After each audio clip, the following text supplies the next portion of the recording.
our Season 8 Day 6 quarterfinal first game best player of the game from Team Colt 45. We have Sir Emer Pangat. Sir Emer Pangat achieved a 19 points, 25 rebounds, 8 assists, and 1 steal. So Kuya Emer, ano ang nararamdaman ng Colt 45 ngayon since mag-a-advance po kayo sa semis? Siyempre, masaya.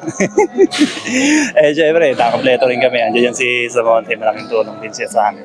Masaya kami.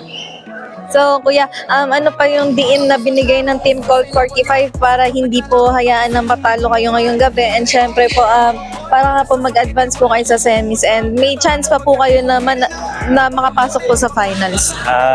Yun lang, dinihin namin, sinipagan namin sa depensa, saka nagpasahan kami.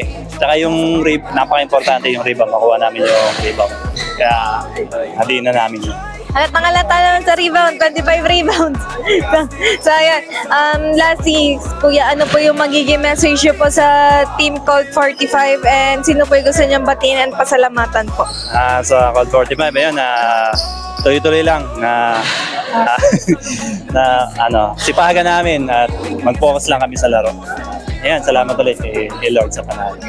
So once again po, congrats and mag-advance po kayo sa semis. Once again for our Season 8 Day 6 quarterfinals first game best play of the game from Team Colt 45, we have Sir Emer Pangat. Congrats po! Tayo mag-enjoy, mga kaibigan sa paligid mo lang, ibang tawa na astig. Drinks up sa